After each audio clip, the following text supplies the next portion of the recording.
welcome to MSNBC.com, Noam Chomsky. Glad to be with you. And your new book is called Hegemony or Survival, America's Quest for Global Dominance. And to begin with, let's just establish what it is you're talking about in your book. You're speaking specifically to military dominance and not necessarily sort of commercial McDonald's and Walmart or cultural rock music and blue jeans. Well, I'm describing the world as it is understood to be, not just by me, but by analysts across the spectrum. In the military dimension, the United States is completely supreme. I mean, it spends virtually as much as the rest of the world combined and is technologically far more advanced and is moving ahead into new domains like militarization of space, which the Bush administration has announced the U.S. must own, not just control. This is being done over the objections of virtually the entire world. So in that dimension, there's no question about U.S. dominance. In other dimensions, it's a much more complex affair. So for years, the world has been economically tripolar, standard term, meaning three major centers of economic power, which are more or less on a par. One is North America, U.S.-based North America. The second is Europe, France and German-based. And the third is Asia, which has now become, especially Northeast Asia, the most dynamic economic region of the world, with a gross domestic product considerably greater than the United States and holding about half the foreign exchange in the world. In fact, the world economy was recently summarized by Laura Tyson, the economist who was chair of Clinton's Council on Economic Advisors, writing in Business Week. She summarized it in 4 words. America spends, Asia lends.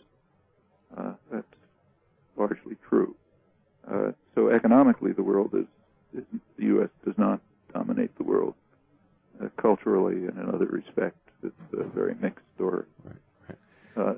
But militarily, there's just no question. Right. And this person writes, it's not a quest for global dominance, it's maintenance of global dominance. And what's wrong with that anyway? Surely we shouldn't let other countries become a military threat just to be fair. No, it's a quest for global dominance. The fact that the U.S. has overwhelming military force does not entail that it should dominate the world. We all accept this. So, for example, in Eastern Europe, Russia had overwhelming military force, but we don't conclude from that that they should have dominated Eastern Europe. That's a separate question. The specific issue of global dominance has to do with the announcement by the Bush administration in September 2002 that it intended to dominate the world by force, if necessary, and to do so permanently, and to destroy any potential challenge to its domination. That was announced in the National Security Strategy of September 2002. It's not entirely without precedent, but it was quite extreme, and it aroused great anger and hostility and fear throughout the world, including the American foreign policy elite at home. In fact, the first issue right afterwards, the first issue of the main establishment journal, Foreign Affairs, ran an article by a leading international affairs specialist in which he described this as, in his words, a new imperial grand strategy, which he argued would be of considerable danger to the world and to the United States. And that was a pretty standard reaction among the traditional conservative foreign policy elite. So this was an extreme position, and it did arouse much fear and hostility. In fact, Bush succeeded within a year or two in turning the United States into the most feared and in many domains hated country in the world. That's quite an achievement. The Iraq invasion was effectively announced at about the same time, and it was understood by the world and by the U.S. foreign policy elite that the invasion of Iraq was in part simply a demonstration intended to demonstrate that the U.S. Intended the doctrine very seriously. It would attack anyone it liked without credible pretext or international authorization. That was, I think, the primary reason for the overwhelming and unprecedented opposition to the invasion throughout the world, including the U.S. Let's stay with this question. This person writes, what about other countries? Citing China, European Union isn't a country, but he goes on to say, do you think that if there was no Pentagon, then the whole world would be a peaceful place and no one would rise to power? Do you at least acknowledge Al-Qaeda's quest? Well, he says quest for hegemony, but you get the idea that, yeah. Is it an American thing, or isn't this sort of inherent in how countries play out power plays? First of all, there's no issue of acknowledging, because it's obviously true that there are all kind of monsters all over the world, as there have always been. The question is it inherent? No, not at all.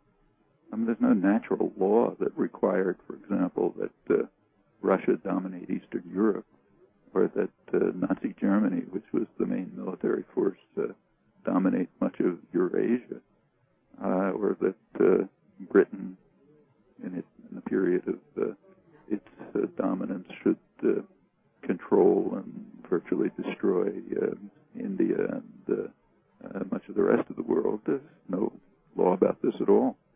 Just as there's no law that says that the United States must dominate its own backyard, as it's called, and prevent any moves towards independence and democracy, often by violence, leaving the region littered with corpses, terror. Just to take one country that was the target of U.S. terrorist attack in the 1980s, Nicaragua. It has now been reduced after the U.S. took it over again. It's been reduced to the second poorest country in the hemisphere. The most recent reports are that 60% of children under 2 are suffering from severe malnutrition, which may cause permanent brain damage. That's something which was not true when the U.S. attacked, and this can be duplicated elsewhere. I mean, these are actions, these are choices, and not laws of nature. And the fact that someone else is carrying out horrifying actions doesn't imply that we should be doing it, or conversely. Before I forget, the big news, of course, is yesterday, the capture of Saddam Hussein. I wonder if we could get your reaction to that. Some folks have written in asking what you'll do if Saddam reveals his weapons of mass destruction. Would that have an impact on your argument? First of all, it's not my argument. Or the argument. Yeah. That's referring to the conclusion across the political spectrum, not by me, incidentally, that Saddam Hussein didn't have weapons of mass destruction. I find that very hard to believe. So I haven't said it, but most people have said it across the spectrum. If he does reveal it, that will show that the commentators across the spectrum, including the CIA, were mistaken. I don't expect him to, but it's on another dimension. As for his capture,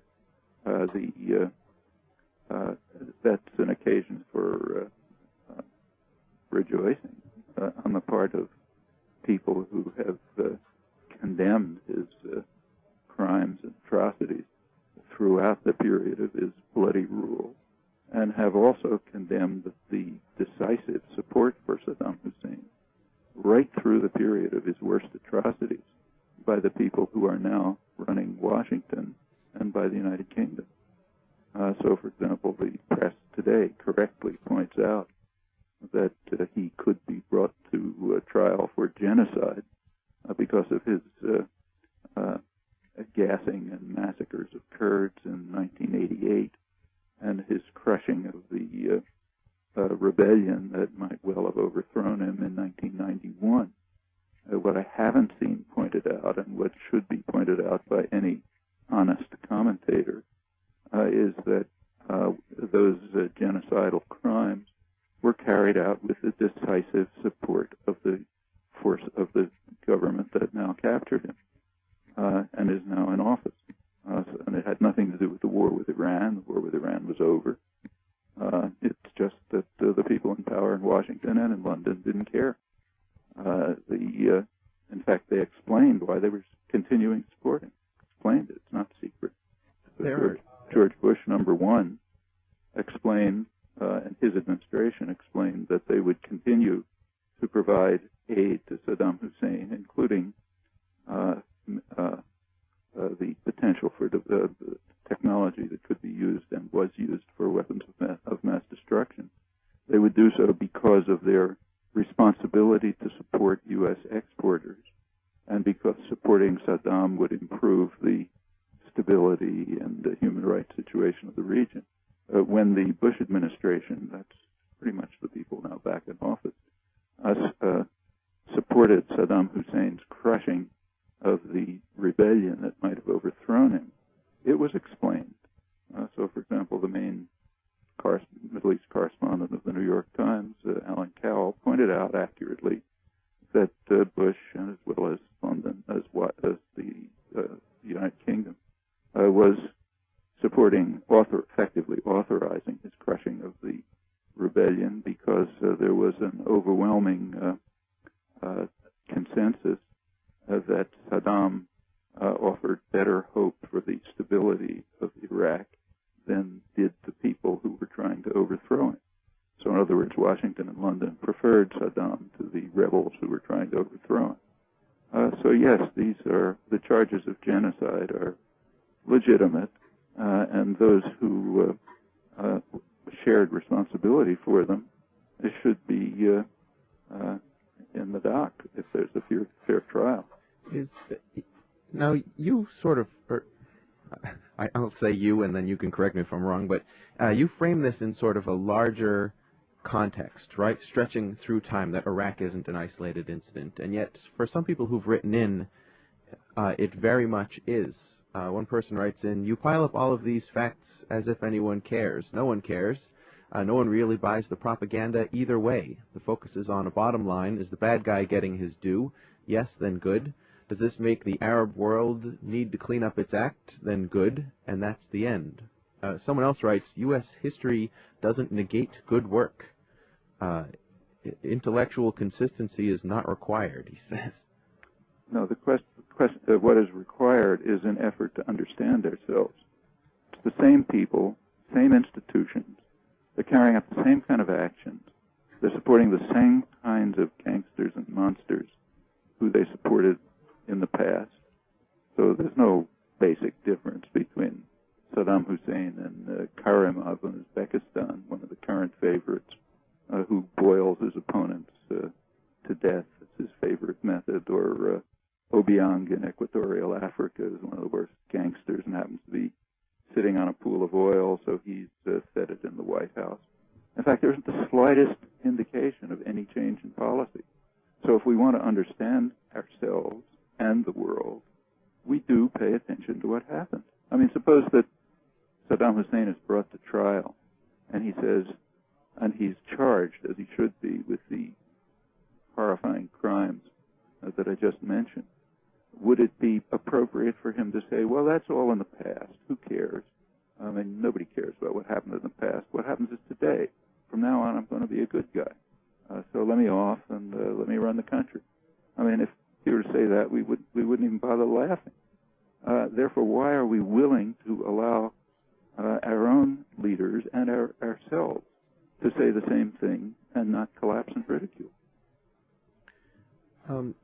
That leads me to a question about who you're pointing the finger at. As I'm sure you can imagine, the reader mailbox comes in with a lot of questions about why do you hate America, and if you hate America so much, why don't you leave, and those kind of things. And I seem to recall asking you that last time you were here, and understanding that it's not about hating America. But can you clarify who it is we're talking about? Is this a Bush administration thing? Are Americans not paying attention? First of all, Americans don't support these policies. Uh-huh. The idea of hating America is a very interesting one. It's standard totalitarian doctrine. So, under the Soviet Union, before it collapsed, critics of the government's policies and its institutions, people like Sakharov and Havel and others, they were bitterly condemned because they hated Russia and they hated the Soviet Union. They were anti-Soviet. That's totalitarianism.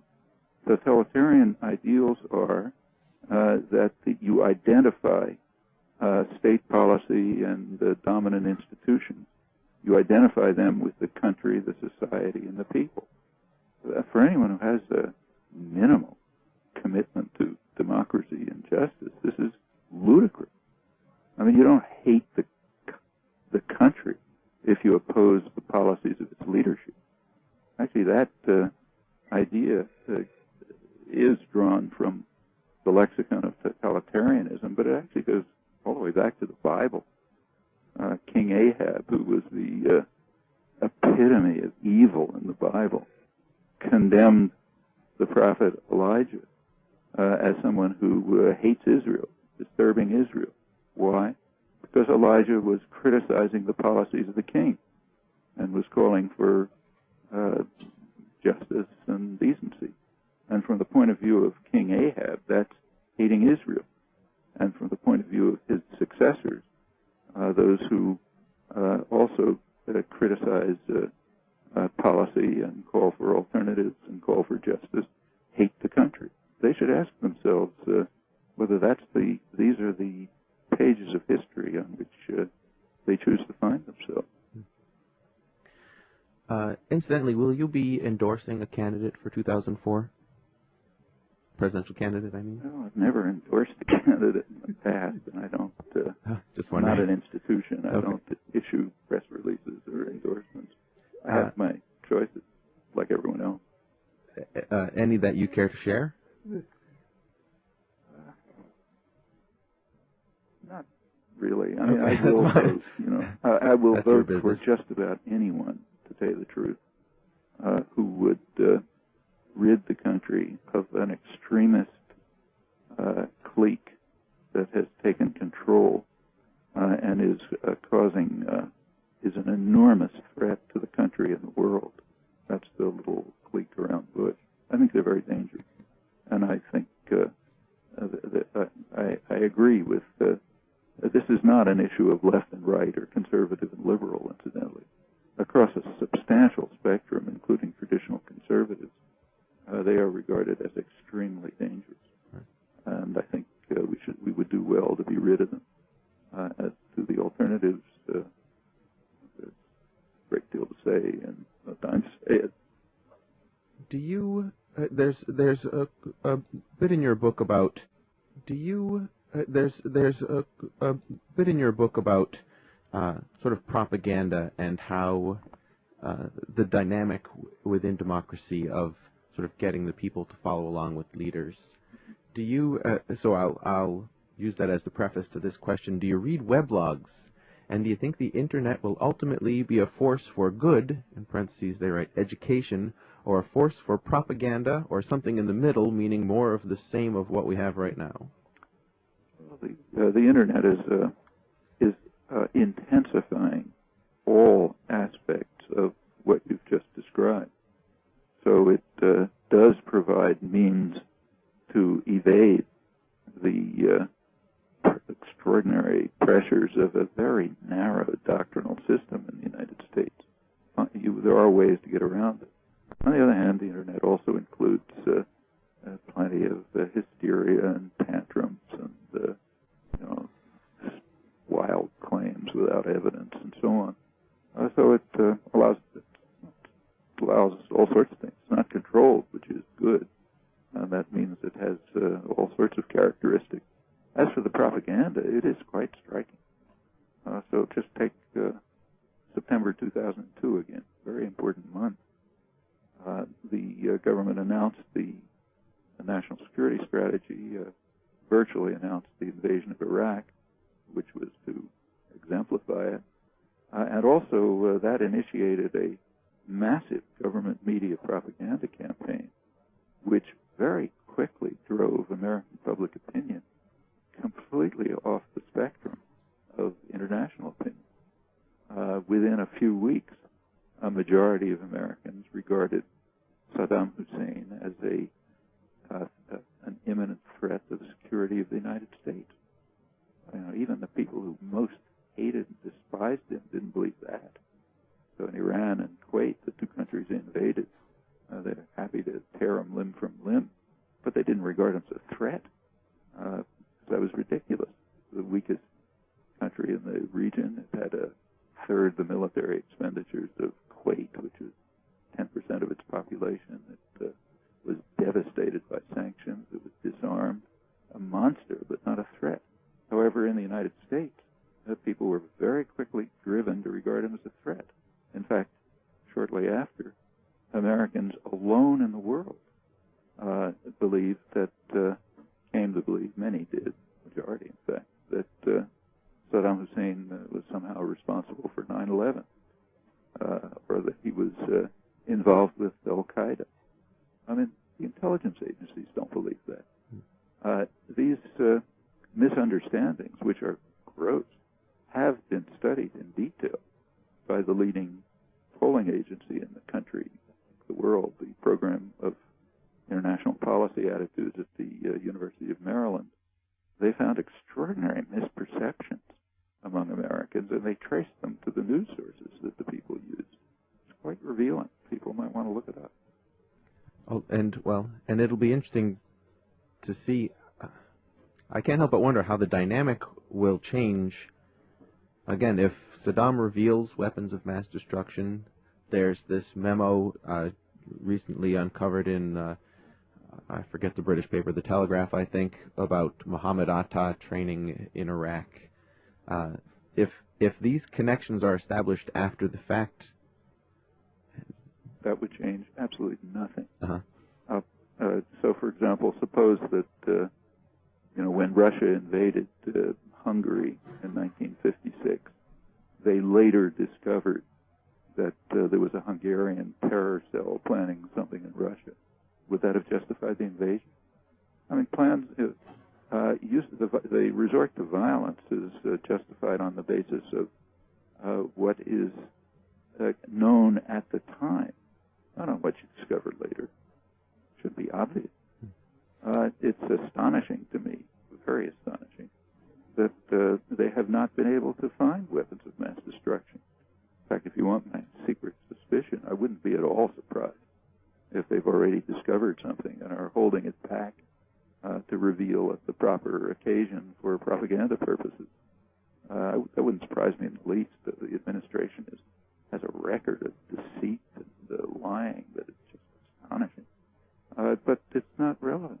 I mean, even if there was a concern over weapons of mass destruction, they knew precisely how to deal with it, namely permit the UN inspectors to continue to their operations, which were extremely successful in eliminating Saddam Hussein's military capacity, far more successful than the invasion's been, in fact.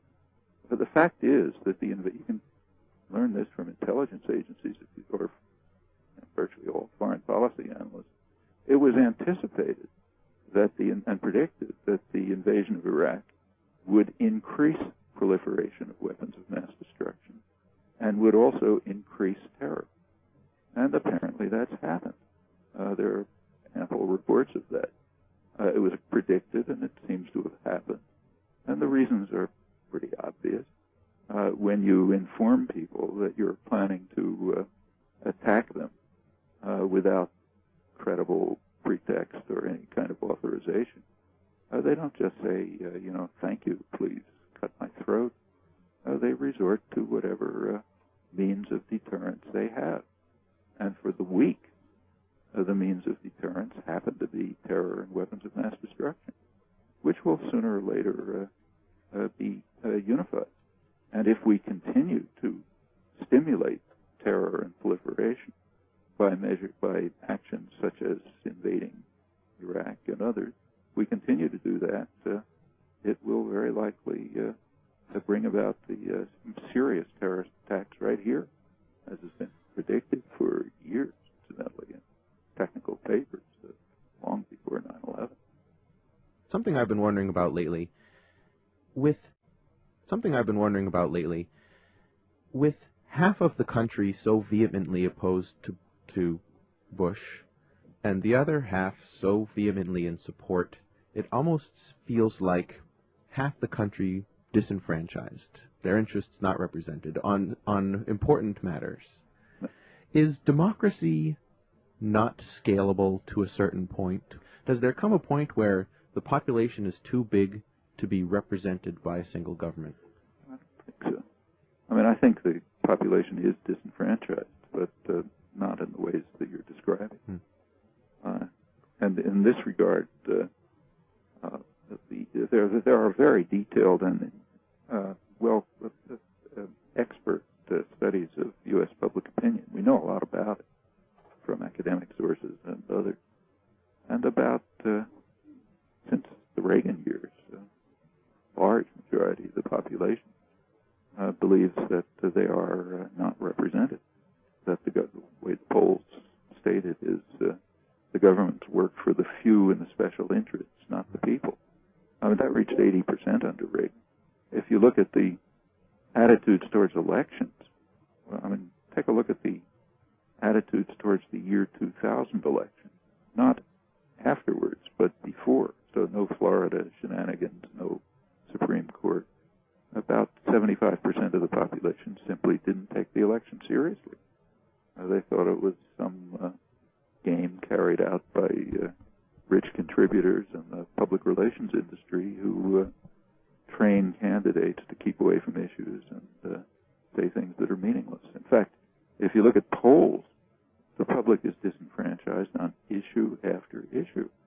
Take, say, the big story last week, the Medicare bill. According to the last polls I saw, Washington Post a couple of weeks ago, about 80% of the population are in favor of raising taxes to guarantee health care to everyone. It's not even that's called politically impossible in the United States, because the pharmaceutical corporations and the insurance companies won't accept. Doesn't matter what people feel about it. And that's true on many, many issues. That's disenfranchisement. It has nothing to do with the scale of the country. It has to do with the deterioration or the erosion of democratic culture, which has come about quite consciously. It's been carried out. It's a project carried out by concentrated power, and it's had some success.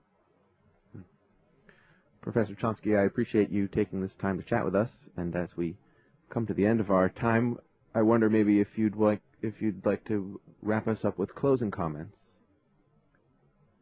I think the only closing comment I'd like to make is that we have the honesty and integrity to look at ourselves, to understand who we are, what we do, what the reasons are for it, and to evaluate what the likely consequences are going to be. Not take my word for it. Figure it out for yourself. Thanks very much. Thank you for your time. Right. Bye. Bye now. Many thanks to our guest.